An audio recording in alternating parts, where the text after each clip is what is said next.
ഇപ്പോൾ Shri C R രാധാകൃഷ്ണനിലേക്ക് പോവുകയാണ്. Shri C R Radhakrishnan, ഈ സ്വർണ്ണ കവർച്ചയുടെ വ്യാപ്തി ഓരോ ദിവസവും എന്താണ് എന്നുള്ളത് നമ്മൾ കണ്ടുകൊണ്ടിരിക്കുകയാണ്. ഇപ്പോൾ ശബരിമല ദ്വാരപാലക ശില്പങ്ങളിൽ തുടങ്ങിയത് ഇപ്പോൾ ഏതൊക്കെ തലത്തിൽ എത്തിച്ചേർന്നിട്ടുണ്ട് എന്നുള്ള കാര്യത്തിൽ വരെ സംശയമുണ്ടാകുന്നു. പഞ്ചലോഹ വിഗ്രഹമടക്കം മാളികപ്പുറത്തമ്മയുടെ ദ്വാരപാലകൻ ആ പാളികളടക്കമൊക്കെ പല രീതിയിൽ കവർച്ച, അതായത് പല സാധനങ്ങളും ശബരിമലയിലേക്ക് എത്തിച്ചേർന്നിട്ടുള്ള പല സാധനങ്ങളും ഇത്തരത്തിൽ കടത്തിയിട്ടുണ്ട് എന്നുള്ള അറിവിലേക്കൊക്കെയാണ് എത്തുന്നത്. എന്തായാലും ഇതിൻ്റെ ഒരു വ്യാപ്തി എന്താണ് എന്ന് മനസ്സിലാക്കണമെങ്കിൽ യഥാർത്ഥ പ്രതികളെ പിടികൂടി ചോദ്യം ചെയ്തേ മതിയാകുകയുള്ളൂ. പക്ഷേ ഇപ്പോഴും ഇത് തട്ടി നിൽക്കുന്ന ഒരു സാഹചര്യമുണ്ടോ? നിലവിലിപ്പോൾ ഉണ്ണികൃഷ്ണൻ പോറ്റിയിൽ നിന്ന് തുടങ്ങി ഉണ്ണികൃഷ്ണൻ പോറ്റി തനിക്ക് തന്നു എന്ന് ബെല്ലാരിയിലെ ജ്വല്ലറി ഉടമയായ ഗോവർദ്ധൻ പറയുന്നത് വരെ എത്തി നിൽക്കുകയാണ്. ഗോവർദ്ധന് അത് അയ്യപ്പന്റെ സ്വർണ്ണമാണെന്നറിഞ്ഞപ്പോൾ താൻ പ്രായശ്ചിത്തം എന്നോണം 10 പവൻ മാല നടക്കി വെച്ചു എന്നുവരെ പറയുന്നുണ്ട്. ഇതൊന്നും അപ്പോൾ ഈ ദേവസ്വം ബോർഡ് അറിയുന്നില്ലേ എന്നുള്ളതാണ്. ദേവസ്വം ബോർഡ് പിന്നെ എന്തിനാണ് അവിടെ പ്രവർത്തിക്കുന്നത്? ഇതിലെ ഈ പ്രധാനപ്പെട്ട സംഭവം ഉണ്ടായത് 1998-99 ഏതാണ്ട് 26 വർഷത്തെ ചരിത്രം ഈ മോഷണത്തിന് അല്ലെങ്കിൽ ഈ സംഭവത്തിനുണ്ട്. അതുകൂടാതെ ഇപ്പോൾ ഈ SIT അറസ്റ്റ് ചെയ്ത ഒരാളിൻ്റെ മൊഴി വന്നത് അവർ 2007, 8, 9 കാലം മുതലേ അവിടെ സജീവമാണെന്നാണ് അവർ പറഞ്ഞത്. അങ്ങനെയാകുമ്പോൾ കുറച്ചുകൂടെ ആഴത്തിലേക്ക്, കുറച്ചുകൂടെ വർഷങ്ങളുടെ ഈ ചരിത്രം വളരെ ആഴത്തിൽ പരിശോധിക്കേണ്ട ഒരു കേസാണിത്. ബഹുമാനപ്പെട്ട കേരള ഹൈക്കോടതി 6 ആഴ്ച സമയം കൊടുത്തു. അത് കഴിഞ്ഞ് അവസാനത്തെ 6 ആഴ്ച കൂടെ എക്സ്റ്റെൻഡ് ചെയ്യിക്കുക. അതായത് ഇപ്പം 3 മാസം, 1.5 മാസം കഴിഞ്ഞു. ഇതിന് വേറൊരു ഈ അന്വേഷണ സംഘം ആരായാലും അതൊരു പ്രായോഗികമായി അവർ നേരിടുന്ന വേറെ ചില പ്രശ്നങ്ങളുണ്ട്. അത് നമ്മൾ പബ്ലിക്കൂടെ അത് മനസ്സിലാക്കിയിരിക്കുന്നത് നല്ലതാണ്. ഈ തിരുവിതാംകൂർ ദേവസ്വം ബോർഡ് എന്ന് പറഞ്ഞാൽ ഈ ക്ഷേത്രങ്ങളുടെ രാജഭരണത്തിൻ്റെ കാലത്തുള്ള സർക്കാർ ഭരണം, അത് 215 വർഷത്തെ ഹിസ്റ്ററിയുണ്ട്. ഈ ദേവസ്വം ബോർഡ് ആയതിനു ശേഷം 76 വർഷത്തെ ഹിസ്റ്ററിയുണ്ട്. സംസ്ഥാന ഗവൺമെൻറ്റിനേക്കാൾ ഒരു 6 വർഷം കൂടുതലുള്ള ചരിത്രം ഉള്ള സ്ഥാപനമാണത്. അന്നുണ്ടാക്കിയ പ്രാചീന അത്ര പഴക്കമുള്ള അക്കൗണ്ടിങ് സിസ്റ്റം, മേൽശാന്തിയുടെ അധികാരം, ഡ്യൂട്ടി, ഉദ്യോഗസ്ഥന്മാരുടെ ഡ്യൂട്ടി, അവരുടെ അധികാരം, താന്ത്രിക ക്രിയകൾ, എങ്ങനെയാണ് തന്ത്രി ഈ ക്ഷേത്രകാര്യങ്ങളിൽ ഇടപെടേണ്ടത്, തന്ത്രിയുടെ അവകാശങ്ങൾ എന്താണ്, ഇങ്ങനെ വളരെ മഹത്തായ ഏതാണ്ട് വലിയൊരു കാലഘട്ടത്തിലെ നിയമനിർമ്മാണം, വലിയൊരു അടിസ്ഥാന നിയമങ്ങൾ പരിശോധിച്ചാൽ ഈ ഏത് അന്വേഷണ ഉദ്യോഗസ്ഥനും ഇതിൻ്റെ വിഷയത്തിലേക്ക് കടക്കാൻ കഴിയുള്ളൂ.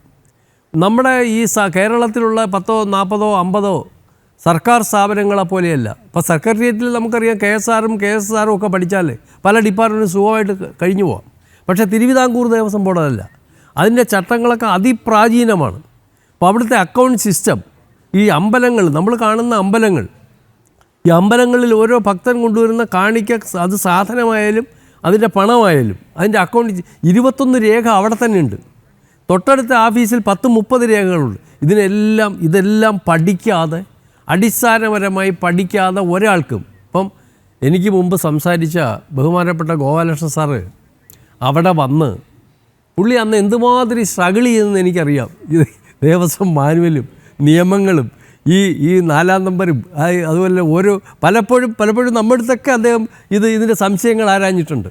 അപ്പോൾ അത്ര പെയിൻ എടുത്താണ് അദ്ദേഹം അവിടുത്തെ ഈ സ്വർണം, വെള്ളി വകകളുടെ അക്കൗണ്ടിങ് സിസ്റ്റം ഒക്കെ പഠിച്ചത്. അങ്ങനെ പഠിക്കാത്ത ഒരാൾക്ക് അവിടെ ഒന്നും ചെയ്യാൻ പറ്റത്തില്ല.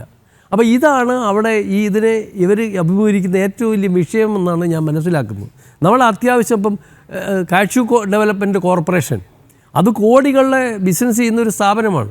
പക്ഷേ അവിടെ 2 രജിസ്റ്ററോ 2, 3 രജിസ്റ്ററോ പരിശോധിക്കുമ്പം നമ്മൾ പോകാൻ പറ്റും. പക്ഷേ ഇവിടെ അതല്ല. ഇവിടെ ആചാരങ്ങൾ, ഭക്തജനങ്ങളുടെ സാമീപ്യം, പൂജകൾ, താന്ത്രിക ക്രിയകൾ, അതിനുണ്ടാകുന്ന വീഴ്ചകൾ, ഇവിടെ ഈ അക്കൗണ്ടിങ് സിസ്റ്റം, ഇതെല്ലാം നല്ല തറവാവാത്ത ഒരാൾ പെട്ടെന്ന് ഇതിലോട്ട് കടന്നു ചെല്ലുമ്പോൾ ഇത് വലിയൊരു രാവണൻ കോട്ട പോലുള്ളൊരു സ്ഥാപനമാണ്. അപ്പോൾ അത് പഠിക്കാനുള്ള അവസരം കിട്ടിയേ മതിയാവും. അല്ലാതെ ഒരു മാജിക്കും ചെയ്യാൻ പറ്റുമെന്ന് എനിക്ക് തോന്നുന്നില്ല. പിന്നെ ഈ കഴിഞ്ഞ 22-23 വർഷക്കാലത്തെ ഹിസ്റ്ററി മുഴുവൻ പരിശോധിക്കണം. പരിശോധിച്ചാൽ മാത്രമേ ഇവരെ തപ്പിയെടുക്കാം. ഇപ്പം അന്വേഷണം CBI വരുന്നതിനോടോ അപ്പോൾ ED ഇപ്പോൾ കൊല്ലത്തെ കോടതി EDയെ അനുവദിച്ചു എന്നാണ് പറഞ്ഞത്. അവർ രേഖകൾ എടുത്തു കഴിഞ്ഞു. പിന്നെ ഇത് സംബന്ധിച്ച് ഈ ഹൈക്കോടതി, ബഹുമാനപ്പെട്ട ഹൈക്കോടതി ഡിവിഷൻ ബെഞ്ചിൻ്റെ ഡയറക്ഷനിലാണ് ഇപ്പോൾ അന്വേഷണം നടക്കുന്നത്. അതേസമയം ഇതിനെപ്പറ്റി പിന്നീട് പറഞ്ഞ ഈ ജാമ്യം എടുക്കാൻ പോയ ഒരു ആദരണീയ സിംഗിൾ ജഡ്ജിൻ്റെ ഇതിലാണ് ഒരു 67-80 പേജുള്ള ഒരു ജഡ്ജ്മെൻ്റ് ഉണ്ടായത്. പക്ഷേ അവരുടെ അല്ല അന്വേഷണം നിയന്ത്രിക്കുന്നത്. അദ്ദേഹത്തിൻ്റെ നിരീക്ഷണത്തിൽ അദ്ദേഹം കണ്ട കാര്യങ്ങൾ, ഒരുപാട് കാര്യങ്ങൾ അദ്ദേഹം ആ ജഡ്ജ്മെൻറ്റ് വിവരിക്കുകയുണ്ടായി. അപ്പോൾ അതൊക്കെ വെച്ച് നോക്കുമ്പോൾ ഈ അന്വേഷണം വളരെ പരാജയമാണെന്ന് ആരും പറയും. പക്ഷേ അവിടെ അല്ല, ഇവർ നേരിടുന്ന വലിയ പ്രതിസന്ധി ഉണ്ടാകുമെന്നാണ് ഞാൻ മനസ്സിലാക്കുന്നത്. അപ്പോൾ 6 ആഴ്ച എന്ന് പറഞ്ഞാൽ അധികം സമയമൊന്നുമല്ല, അത്ര 10-22 വർഷത്തെ ഇതുണ്ട്. പക്ഷേ ഇതൊക്കെ ആയാൽ പോലും ഇപ്പോൾ നമുക്കറിയാം ശബരിമല ഇപ്പോൾ ചെയ്യുന്നത്. അപ്പോൾ ഈ ഇത്രയും സംഭവങ്ങളുണ്ടായി, കുറേ പ്രസിഡൻറ്റുമാരകത്തായി, ഉദ്യോഗസ്ഥന്മാരകത്തായി കിടക്കുകയാണ്. ഇപ്പോൾ ചെയ്ത പണി എന്താണ്? ശബരിമല ഫെസ്റ്റിവൽ നടന്നുകൊണ്ടിരിക്കുകയാണ്. അവിടുത്തെ ഏറ്റവും വലിയ വരുമാന സ്രോതസ്സാണ് ഭണ്ഡാരം. അവിടെ തിരുവാഭരണങ്ങൾ, ഈ സ്വർണം വെള്ളി വകകൾ വരും, പണം വരും, വിദേശ നാണയങ്ങൾ വരും, അല്ലാത്ത അപൂർവ വില പിടിച്ച രത്നങ്ങളും വൈരങ്ങളും വൈഡൂര്യങ്ങളും ഒക്കെ വരും ഒരു സ്ഥലത്താണ്. അവിടെ 300 ജീവനക്കാരിൽ 50 പേരെ താൽക്കാലിക ജീവനക്കാരെ എവിടുന്നോ ഈ കാലത്ത് റിക്രൂട്ട് ചെയ്തവരെ വെച്ചിരിക്കുന്നു എന്നാണ് അറിയുന്നത്. അതിലൊരാളെ 2 ദിവസം മുമ്പ് പിടിച്ചു. 50,000 രൂപ മോഷ്ടിച്ച് പിടിച്ചിരിക്കുന്നു. എത്ര ഉത്തരവാദിത്വം ഈ തിരുവിതാംകൂർ ദേവസ്വം ബോർഡിനും അതിൻ്റെ ഉദ്യോഗസ്ഥന്മാർക്കുണ്ടെന്ന് ഇതിൽ കൂടുതൽ തെളിവൊന്നുമില്ല. ഈ ദേവസ്വം ബോർഡിൻ്റെ 76 വർഷത്തെ ചരിത്രത്തിൽ ഇങ്ങനെ ഉണ്ടായിട്ടേ ഇല്ല. കാരണം സ്ഥിരം ജീവനക്കാരല്ലാതെ ഒരാളിനെ, ഇപ്പോൾ ബഹുമാനപ്പെട്ട കോടതി ഏതോ ഒരു പോലീസ് ഓഫീസറെ ഭണ്ണാരത്തിൽ ചെന്നപ്പോൾ അത് തടഞ്ഞു, മേലാൽ അവിടെ പ്രവേശിക്കുന്നു. ആ സ്ഥലത്ത് യാതൊരു ഐഡൻറ്റിറ്റിയും ഇല്ലാത്ത എവിടുന്നോക്കോ വന്ന ഈ സീസൺ കാലത്തേക്ക് താൽക്കാലിക വേതനത്തിൽ നിയോഗിച്ചവരെ വെച്ചിരിക്കുക. അത് കോടതി അറിഞ്ഞാൽ ഇവരെയൊക്കെ, എനിക്ക് തോന്നുന്നു ഇവരെയൊക്കെ പ്രോസിക്യൂട്ട് ചെയ്യും. ഈ ബോർഡിനെയും ഈ മെമ്പർമാരെയും ഇത് പ്രോസിക്യൂട്ട് ചെയ്യാനുള്ള സാധ്യതയുണ്ട്. കാരണം ഇന്നലെ അത് പത്രത്തിൽ വന്നു, ഒരു താൽക്കാലിക ജീവനക്കാരൻ പണം പൊട്ടിച്ചു. ചരിത്രത്തിലില്ലാത്ത അപ്പോൾ ഈ ബോർഡ് വീണ്ടും ഇത്തരം കാര്യം, ഞങ്ങൾ ഒരുപാട് സ്വർണ്ണ നാണയം നാക്കയിലൊട്ടിക്കുന്നത് ഇത് സ്ഥിരം ജീവനക്കാരായിട്ട് പോലും ധാരാളം കേസുകൾ പിടിച്ചിട്ടുണ്ട്. നാക്കയിലൊട്ടിച്ച് വന്ന് പിടിച്ചിട്ടുണ്ട്. അതുപോലെ തന്നെ ഈ മലദ്വാരത്തിലൊക്കെ പണം വെച്ച് ചുരുട്ടി നോട്ട് കെട്ടി ചീപ്പ് നൂലുകൊണ്ട് കെട്ടി നെയ്യിൽ ചേർത്ത് വെച്ചൊക്കെ പിടിച്ച്, ഇത്തരം കാര്യങ്ങളൊക്കെ നമ്മൾ പിടിച്ചിട്ടുണ്ട്. പക്ഷേ അന്നൊക്കെ സ്ഥിരം ജീവനക്കാർ, ഉത്തരവാദിത്തമുള്ളത്, അവനൊരു പെർമനൻറ്റ് എംപ്ലോയിയാണ്. അവനെ ഒന്നുമില്ലെങ്കിൽ അവൻ്റെ പേരിൽ ഡിസിപ്ലിനറി നടപടിയെടുക്കാൻ നമുക്ക് ചട്ടങ്ങൾ അനുവദിക്കുന്നുണ്ട്.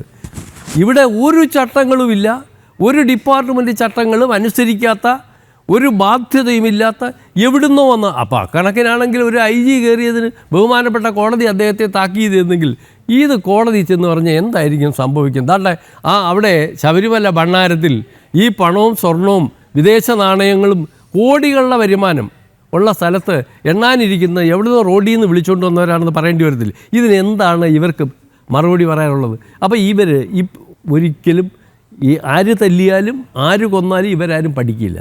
ഇതിങ്ങനെ നൈരന്തര്യമായി നടന്നുകൊണ്ടിരിക്കുന്നത്. അതിനടിസ്ഥാനപരമായ മാറ്റം വരുത്താൻ എന്തെങ്കിലും ഞാൻ അന്നും ഇന്നും പറയുന്നത് സംസ്ഥാന ഗവൺമെൻറ്റിന് അമ്പയെ പരാജയപ്പെട്ടിരിക്കുന്നു. നമ്മൾ ആദ്യം വന്ന പാനലിസ്റ്റ് പറഞ്ഞതുപോലെ ഇവർ ഇതിൽ നിന്നും പഠിക്കില്ല എന്ന് പറയുന്നതാണോ, അതോ ഇതൊരു കൂട്ടായ കൊള്ളയ്ക്ക് ഇവർ അതിനുള്ള ഒരു കളമൊരുക്കുന്നതാണോ? കാരണം ഇവര് സംസ്ഥാന ഗവൺമെന്റ് അപ്പോയിന്റ് ചെയ്ത് വിടുന്നവരാണ്. അവർക്ക് എല്ലാം സംസ്ഥാന ഗവൺമെൻറ്റിൻ്റെ പരിധി നിൽക്കുമെന്നാണ് അവർ വിചാരിക്കുന്നത്. അപ്പോൾ ഇത് കഴിഞ്ഞ കാലഘട്ടം ഒരു 10-15 വർഷക്കാലത്തെ തുടർച്ച നിരന്തരമായിട്ടുള്ള ആക്രമണം ഈ സ്ഥാപനം ഏറ്റുവാങ്ങുകയാണ്. 1.5 കൊല്ലം മുമ്പ് ഹൈവേ അതോറിറ്റി എടുത്ത വസ്തുവിൻ്റെ വില 27 കോടി രൂപ ഈ ഗവൺമെൻറ് അപഹരിച്ചുകൊണ്ട് പോയിട്ട് ഇതുവരെ സ്ഥാപനത്തിന് കൊടുത്തിട്ടില്ല. ഈ സ്ഥാപനത്തിന് ഈ ഭരണഘടന അനുസരിച്ച് കൊടുക്കേണ്ട കോമ്പൻസേഷൻ 3-4 കൊല്ലത്തെ കൊടുത്തിട്ടില്ല. ഈ ഗവൺമെൻറ് ചെയ്യുന്ന ദ്രോഹമാണ്. ഈ ക്ഷേത്രങ്ങളെയും ക്ഷേത്ര സ്ഥാപനങ്ങളെയും പൊളിച്ചെടുക്കാനുള്ള പ്രവർത്തനം അവർ ചെയ്യുന്നത്. അതിനെതിരെ ആർക്ക് എന്ത് ചെയ്യാൻ പറ്റി? ഒന്നും ചെയ്യാൻ പറ്റിയില്ല. ഇപ്പോൾ കോടതിക്കൊരു പ്രൊവിഷനുണ്ട്, ഈ ലോകത്തുള്ള എല്ലാ കാര്യങ്ങളും അവർ ചെയ്യാൻ പറ്റുമോ? ഇത് തന്നെ ഞാൻ ചോദിക്കട്ടെ, ഡെയിലി വേജസുകാരെ ഭണ്ണാരത്തിൽ ഡ്യൂട്ടിക്കിടുക, ഇനി അതും കോടതി ഇടപെടണം. ഇത്തരം അന്ധമായ ഈ ഹിന്ദുധർമ്മ സ്ഥാപനങ്ങൾ എങ്ങനെ പോയാലും ഒന്നുമില്ല എന്നുള്ള ഒരു വിചാരമാണ് ഈ ഗവൺമെൻറ് നിയോഗിച്ച ഈ ബോർഡുകാർക്ക്.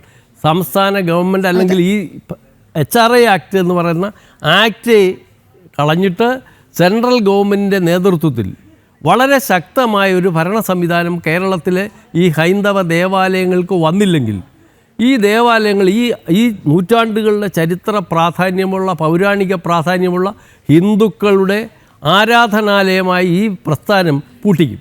ഒരു തർക്കവുമില്ല എന്നാണ് എൻ്റെ അഭിപ്രായം.